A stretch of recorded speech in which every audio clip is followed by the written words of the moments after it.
Today on the ThinkSpace podcast, we have Andrew, who is a physiotherapist, father, and co-founder of DoWell.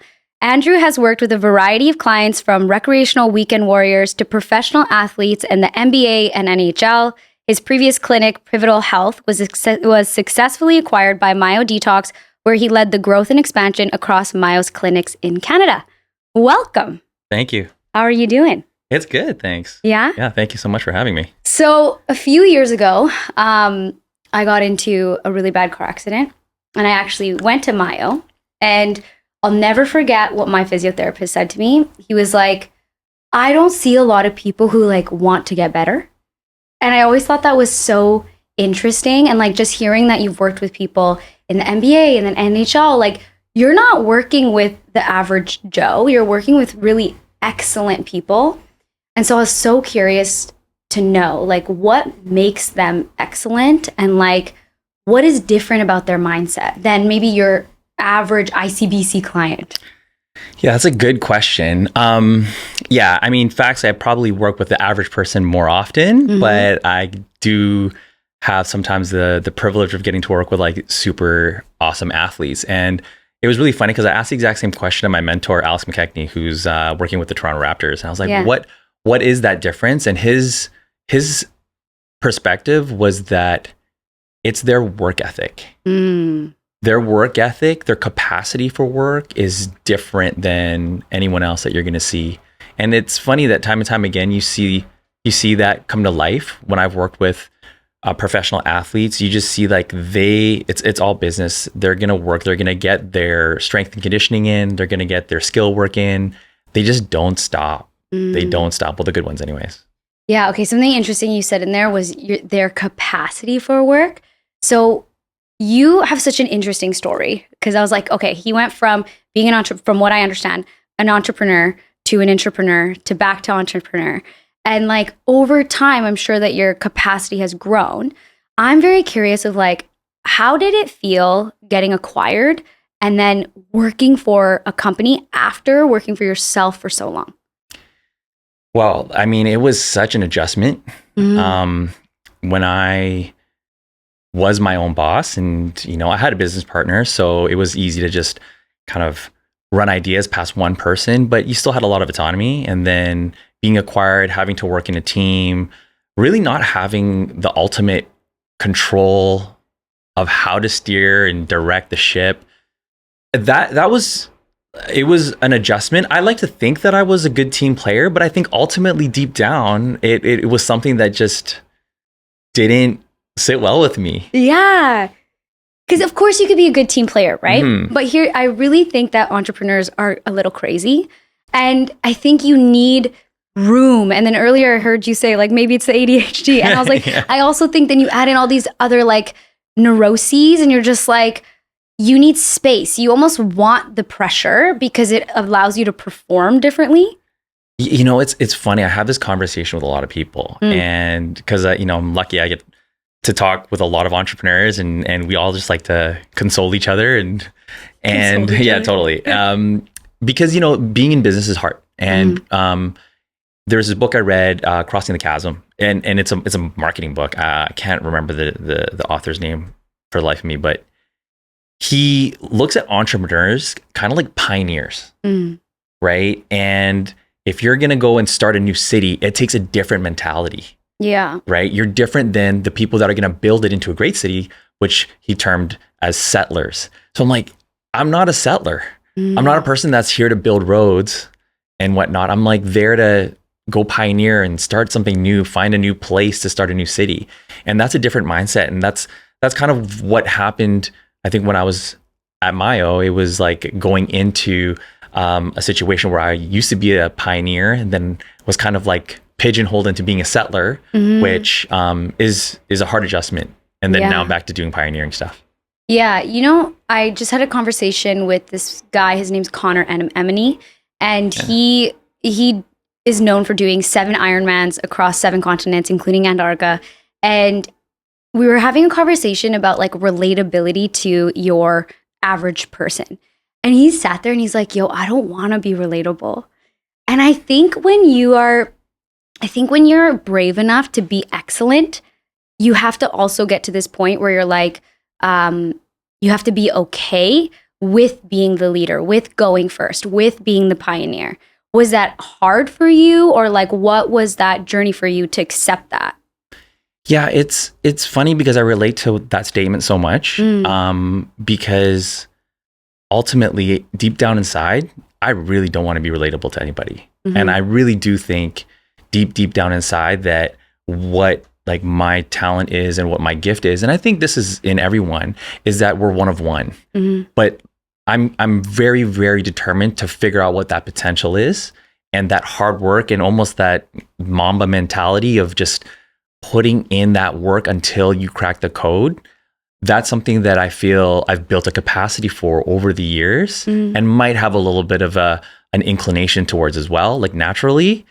So it's hard for me to relate to the average as far as just like 9 to 5 doesn't. I don't understand it. How did you find community, or like how did you did you have community of entrepreneurs around you, or like how did you start to feel like you had other people who were running this type of race with you? It's funny you say that, because I had one of my physiotherapy colleagues ask me if I grew up in a family of entrepreneurs, and I don't know any entrepreneurs. Like legit grew up just, lots of healthcare workers around me, blue collar workers. And it wasn't until just started doing it and putting myself in uncomfortable situations, because I'm like pretty antisocial, I think naturally. But you're like, as an entrepreneur, we gotta go.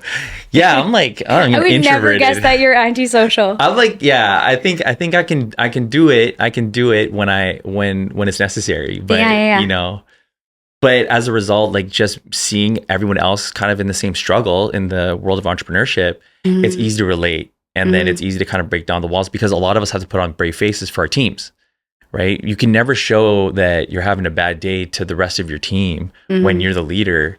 So that's why I think entrepreneurs, when they get together, all of a sudden shields come down. You're like, hey, let's have a chat. Let's talk some real stuff right now, because I'm having a hard day. How about you? Yeah. So you never knew any entrepreneurs, and we were talking about this previously, like before we started the pod, makers versus managers. And so you started off as a physiotherapist, and you started off as the maker, the person who's doing the work. What was your dream at that point? Like, what did you want to do? And then how did it start to snowball into building a business that gets acquired? Yeah, like my dream was always to work with the highest level athletes. I loved basketball. So, working with NBA athletes was always there as part of my dream. I've also just wanted to be the most excellent physiotherapist. Like I just have this chasing, perfecting the craft type thought process. So yeah, I did. That was definitely the dream. And then making the jump from maker to manager was a lot of it realizing that I can't fulfill my other dream of independence and kind of success without or with just being a maker in that sense. And can you define success for you in that moment? I think in that moment, to be honest, it was to have more control of my own situation. I think as a maker in the physiotherapy world, you're always at kind of the behest of whoever it is that's hiring you. So whether or not it's a team or an athlete, you're kind of like on call all the time. And it would be nice to be able to like sit back and, enjoy some time to myself while other people are working within like an organization I built or something, So that was kind of the dream, was to have more control, and also not to have to trade time for money. Yeah. So how did that start to manifest in real life? Well, in real life, I started a clinic with a business partner, and both of us were clinicians who didn't know anything about business. And then it turned into like kind of hard reps of like, yeah, you're going to need to have a hard conversation with this person and hard conversation with that person. And I don't like having hard conversations. You know why? I don't know why I get this sense that you just ate a lot of shit at the beginning of your career. Oh, fully. Fully ate so much of it. It was so frustrating. Yeah.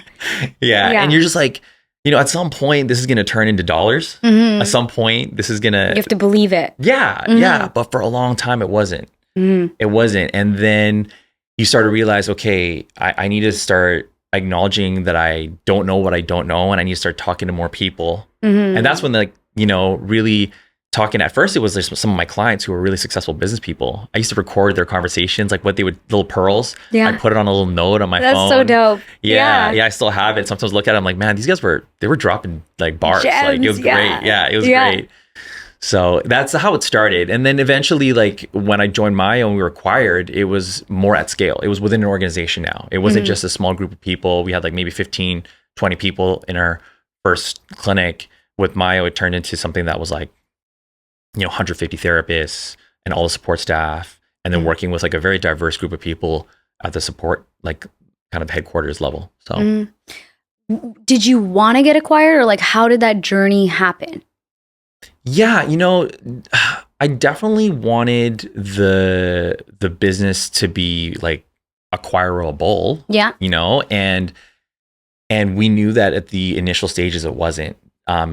And so for it to get acquired was, at the time as it was happening, this was great. And it wasn't until after it happened that you're like, oh well, now what? And what is the reality of this? Yeah, exactly, because it wasn't the case where we were acquired for hundreds of millions of dollars and I had to go find myself in Bali. It was like, I still have to make real time decisions and real life decisions around what I'm going to do and how I'm going to do it from a career standpoint, and from like growth outside or within the organization, right? What you're saying is kind of reminding me. Have you done the grouse grind? Yeah. Okay. The first time you do the grouse grind and you get to the quarter mark and you're just like, I'm only at the quarter mark. And, it's this feeling of like, you feel like you've put in so much and you're like, yo, I've been climbing. And then you're like, okay, there's a long way to go. And like, what I'm hearing from you is like, almost like blind ambition, curiosity, and determination. And like, this is this beautiful concoction that's pushing you through life. And then you kind of get to these pivotal places where you're like, okay, maybe this is not going to get me to where I want to go in this way. So maybe I have to go and refine it and do different things. So then you decide to go and do DoWell. So how did that happen and how did that manifest? And why are you staying in the same ecosystem, like in the same industry? I mean, the time that I spent at Myo was amazing and I learned a ton, and it really did prepare me for this like next stage of my career.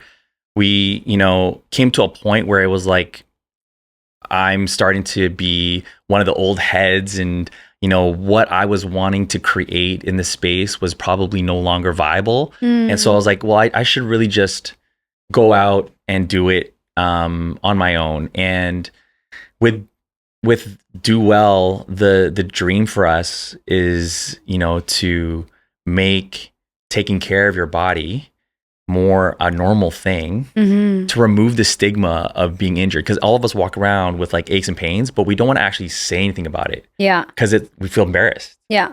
And we feel anxious going into these spaces because they feel like going into a hospital. So we're like, there's so much room for innovation in our space, which is why I'm like, why leave it? Your branding is gorgeous. Thank you. Yeah. We have some brilliant people behind it, and we're really, really happy where it's landed and how it's continuing to evolve. But yeah, I think the space still has so much potential. And I also feel like we're in this business to create leaders and to create innovators. So we want to grow people, and like we're just, my business partner Christina and myself, we're just like doubling down on growing the people around us, because truly, if you're trying to scale something, you got to grow people. And if you can't grow people, there's just like no way you're going to scale. Yeah, because previously you said you can't show your team if you're having a hard day. What was your leadership journey like? And what I mean by that is, okay, you have kids, for example. So you have to navigate your own emotions before you go and react to their emotions, right? Yeah. Very similar as in leadership. Like, how did you learn how to do that? Yeah, it's like a combination of experience and mentorship. I've been lucky more so in the later part of my career to have had access to some people that I can consider as mentors. Yeah. Prior to that, it was experience and then reading books and really, really trying to be humble about what my capacity is as a leader and just be like, okay, well, I need to be better at it, but I'm in it. So what better situation to practice what I'm learning than with my team? But yeah, it's hard to have a balance of emotions. Because I was going to say you almost grew up in a very interesting era when it came to the male ego, right? And the relationship with the male ego and the perception of the male, because like kids, like people today is very different, right? Even just the willingness to have emotions or accept that like I am an emotional being as a man, right? Like I feel like that wasn't something that was very normalized back even 10 years ago. No, it is so different. I mean, even having conversations like this, it's funny. I've done these emotional intelligence like tests and one of my biggest weaknesses is emotional expression. It's like it's part of my makeup, right? But it's interesting because conversations around this, acknowledging other people, being more empathetic, all of this stuff was not really, I think, part of like the playbook for leaders growing up. It was all about just like being effective, dictatorship, communicating, my way or the highway. So it is tough because you're growing up like with a younger generation who is so much more in tune with that. And if you're not, you're just kind of like white noise to them. Yeah. 100%.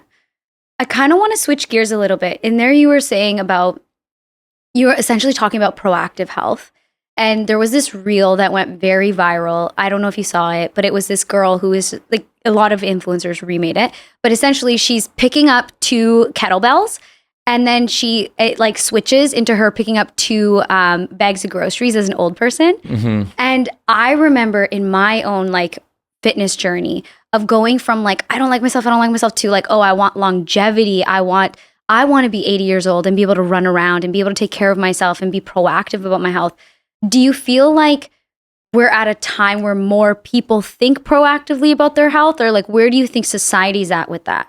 Well, it's crazy that you mentioned that because it's funny when people ask like, what's DoWell's vision? And when we say, what are we trying to see? What world do we want to see? It's 85-year-old grandmas doing cartwheels. Right? That's so cool. I love that. So it's funny because in the last 5 to 10 years, there's been a huge uptick in investment into health and wellness. I think it's the conversation in front of everyone's mind. Health and longevity are like both the new lifestyle and the new wealth, right? So it's probably more front facing than ever, and the industry is blowing up like crazy. Yeah, it is actually nuts. So if ever there was a time where health and wellness is like, front and center, it's now.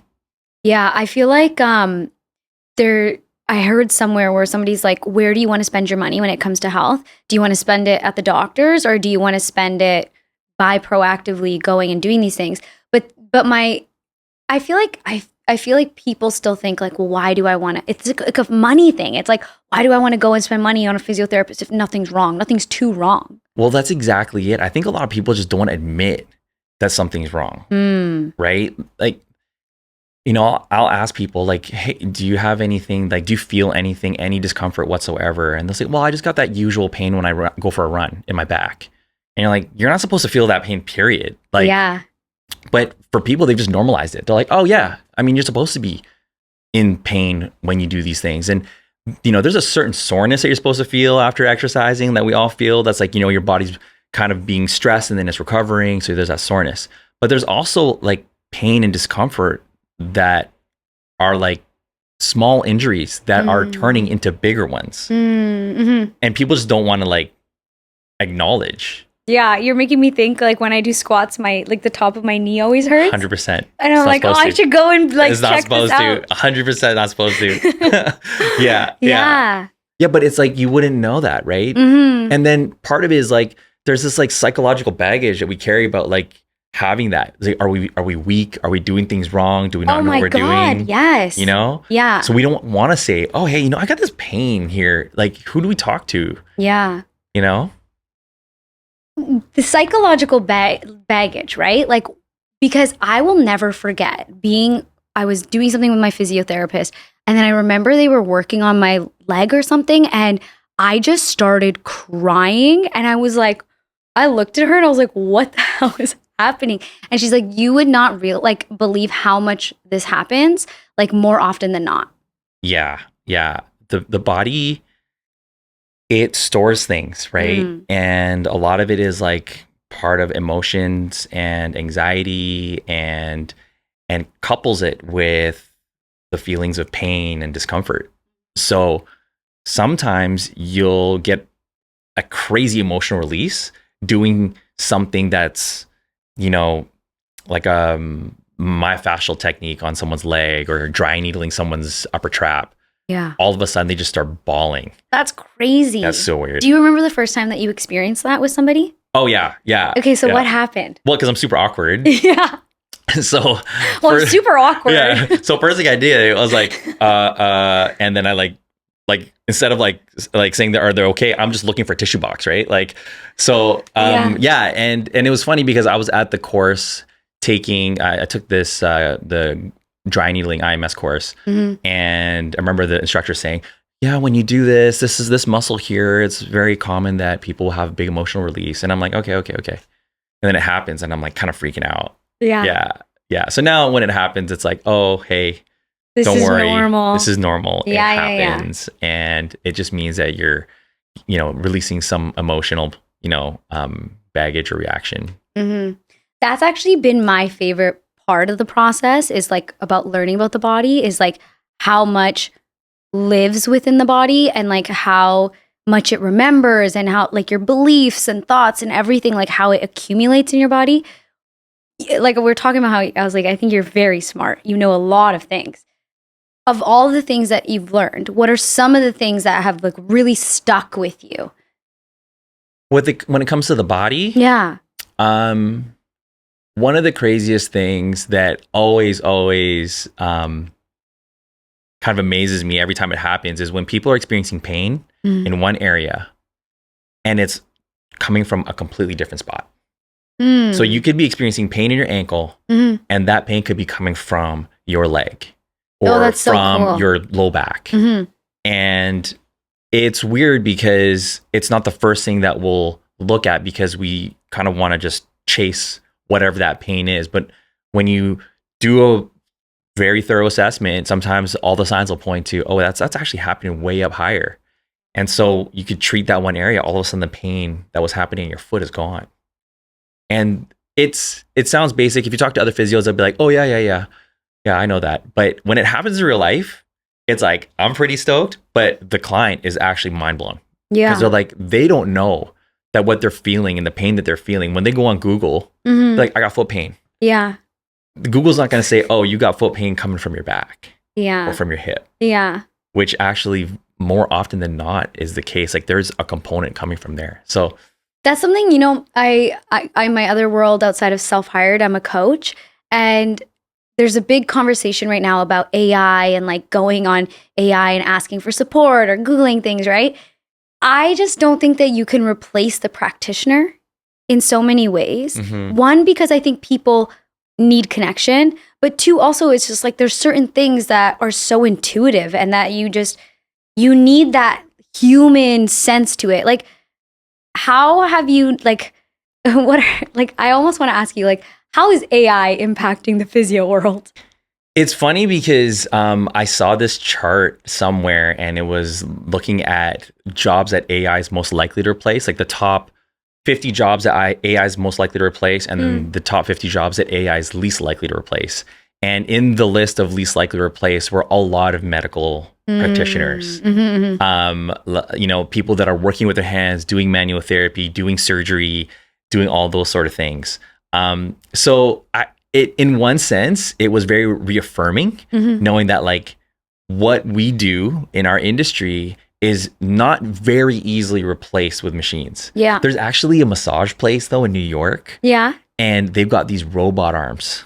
Oh, cool. Massaging people. Interesting. Yeah, it's called air massage, I think. Yeah. And I've always been interested. Wonder what that feels like. Yeah. Because it almost makes me think about the chair that you go into when you're going to get your nails done. And I don't love them. Yeah. It feels it doesn't feel good. And I think there's a psychological component to it too, because you just know it's like a robot. You know it's just like set at like, speed 1, 2, or 3. Yeah. So you don't trust that somebody's thinking behind it. Now, if there was a human behind that, you would probably trust that they were putting this pressure on you with some level of awareness and understanding and strategy. Yeah. So now you're just like, well, no, the robot's doing it. So it's just set. So you almost get a little bit more scared, and the likelihood of you being accepting of that treatment is actually a lot lower. So does this robot massage interest? Because it seems like it kind of intrigues you. Well, I just want to see it. I just want to try it just for one sec. I know it's not going to probably be as good, but it'd be interesting to see what people are saying about it and if they actually believe in it. I don't see it scaling out like being widely adopted all that fast, but it's still fairly new. So yeah, it kind of reminds me right now. There's a lot of robot coffee makers. Have you seen those? No. Like I think it's in Holt Renfrew right now, but there's a little robot that's making coffees, and I'm like, the amount of time that I don't know. There's so much about AI that I love, and then there's so much that I'm just like, I don't know if I'm a super fan of it yet. Well, the biggest thing that I think AI is going to have a hard time figuring out is just how personalized every individual is, right? Their problem and the mix of all their different, contributing factors, presentation symptoms, all that stuff is very unique to the individual. And, I don't know how easily AI is going to be able to like find the solve for those things in healthcare. Yeah. It's going to help, I'm sure. Like it's going to speed things up, I think, in some sort of back end process somewhere. But it's going to be for a while, I don't think. Yeah. What's a client journey that you witnessed that you were like really blown away by? Because I just feel like you must be such a conduit for transformation, right? Like you're witnessing somebody go, like how you're talking about pain before in the ankle, right? Like I'm the type of person, like you could break my heart, cool, I could work with that. But I'm like a little bitch when it comes to like physical pain. You know what I mean? So I'm just like, oh, you must see like some of the coolest transformations in people and who they end up becoming because of it. Yeah, you know what? There's this one client that I treated a long time ago, and they were working for a health and wellness company, and they were supposed to lead run groups. Couldn't run a block. Interesting. Because of an 11-year history of low back pain. Yeah. And we started doing treatment, and the treatment was very different. It was a different approach than what she had experienced in the past. And we were, again, dealing more with like the cause of the pain, and we, determined that it was coming from her low back. And she went from not being able to run a block to running marathons. And this person was in their early to mid 50s at the time, and became kind of a spokesperson for longevity, turning it around, like not being able to run a block for your entire 40s. That's crazy. And then being able to run marathons afterwards. Yeah. Which was pretty cool. Yeah, like I feel like to me, what I see in there is like almost also there's the physical change, which is so cool. But then the mental journey, the emotional journey of going from I can't run to I run marathons, like that's a totally different belief system. And like if you're talking about like, hey, I want to have 80-year-olds to be able to do cartwheels, like I just don't think that you're just working with people when it comes to their body. Like you're working with them in a very holistic way. Obviously the body is the funnel to this other thing, right? But it's like if somebody's on the other side of this right now, and let's say they're like, there ain't no way I can do a cartwheel today. Like, what is your advice to get people to start to really value their body? I think the biggest thing is looking at your future self and what your potential and what you have as a vision for yourself in doing. And then just being okay with going for it.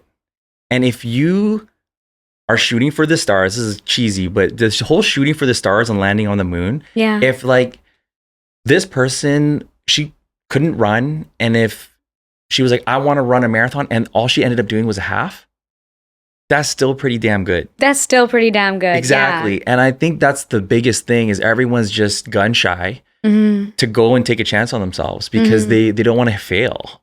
And I think that's what, on the other side of it, the physio was thinking, you have the potential. We're gonna work with you until you hit that potential. And if you fall short, you're still further along than you were when we started. Yeah. Exactly. Yeah. Yeah. And failure is one of those things that I just feel like it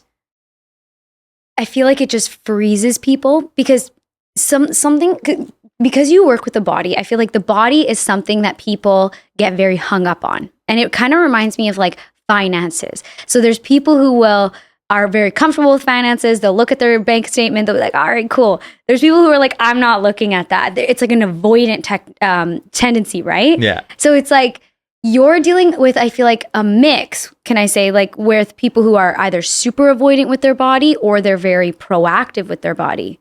Yeah? Totally. I mean, people that are just, it's a sensitive thing. You know, the body is such a complex psychological concept. You know, some of us are really proud of what we're able to do with our bodies. Some of us are very ashamed of what we're doing with our bodies and what we're not able to do. Some people look at the past of what their previous greatness was, and they're like, I can't achieve that anymore. So what's the point? So a lot of it is psychological, and I think that it's if people can get over that hump and just be like, I'm ready to start new and start a journey and start a process and to trust people, then, you know, we're going to see a world where 85-year-olds are doing cartwheels, right? But right now there's a lot of baggage, a lot of anxiety, a lot of like, I don't want to take a chance on myself. And you see this in people's careers. Yeah. That's why it feels kind of like it's so analogous and in parallel to entrepreneurship. Yeah. You know, the body potential, building people up and growing them. You know, we're trying to build people's bodies to reach a potential. On the business side, we're trying to build people's capacity in leadership and in management and in their craft because we see a potential that they don't see yet. Right. And that's kind of what leaders do, right? It's just like looking at people and betting on their potential as opposed to betting on who they are right now. Yeah, 100%. And even when you were talking, I was just like, you know, you had to do that when you had to go and take another risk on yourself, leave again and be like, okay, I'm going to do this and just try. Like, what has opened up for you through taking bets on yourself? You know, I've learned that I can handle a lot more than what I thought I could handle. It's really cool to see now the things that would have stressed me 8 years ago, or, you know, 12 years ago when I first started my first business, those things would not stress me now in the same way, to the same degree, and I would understand how to handle it. One of my mentors, again, it's one of these notes. He wrote that, you know, as you get better with these things, in this particular example, he was talking about public speaking, but I kind of apply it to a lot of other things. You're always going to have butterflies in your stomach. As you do it more and more, you just understand the pattern that they fly in. That's so beautiful. That was an unlock. It was a game changer for me when I first heard it. Yeah.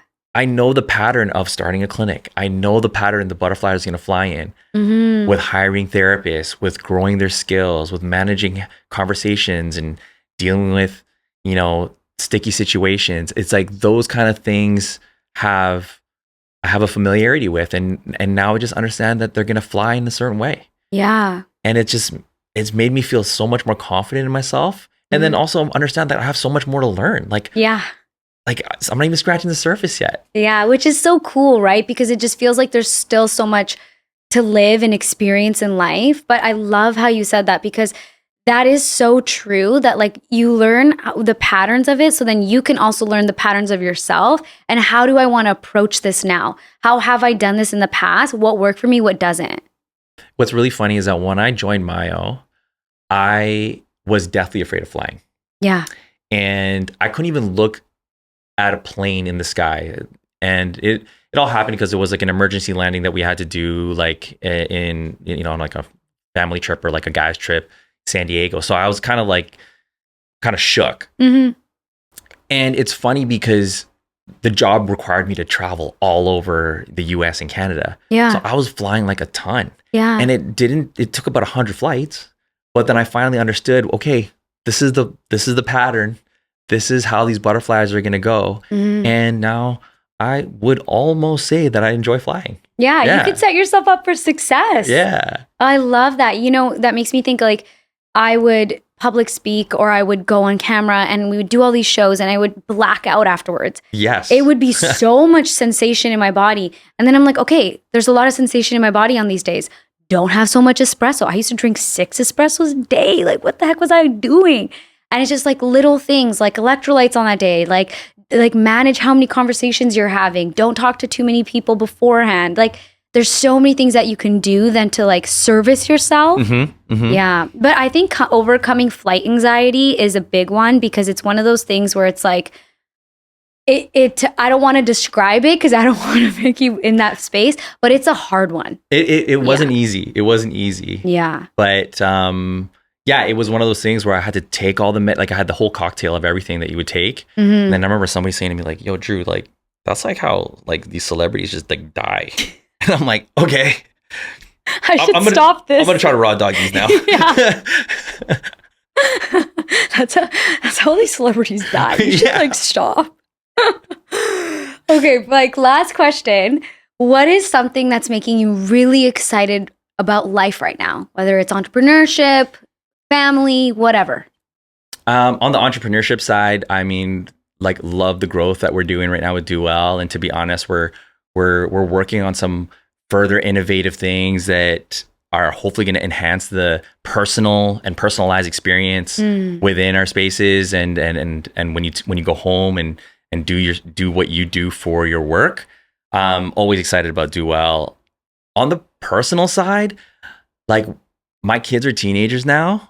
And I am loving it. Yeah. Like it's crazy. People are always like, it's going to be tough. It's going to be crazy. And it's not easy, but it's just this ability for me to interact and to relate and have relationships with these like teenagers. These little humans. And they're just like, it's funny because it like takes me back to like a part of me that you know, I connect with really well. And so it's like, I love it, but it also this dance. I'm like, yeah, I'm your homie, but I'm like also like your dad. Yeah. And you know, but that's just this stage of life that's like, it's funny because I think a lot of people are like, oh, you know, wish the teenagers could just go ahead and we could just go after. I'm like, I'm loving every minute of it. It's great. Yeah. You know, I feel like my mom did way better when we were teenagers and young adults. Like, I feel like she also had that same, like, that's when she really connected with us. Yeah. Yeah. Yeah. And it's crazy because a lot of the stuff I'm learning from like a business standpoint and from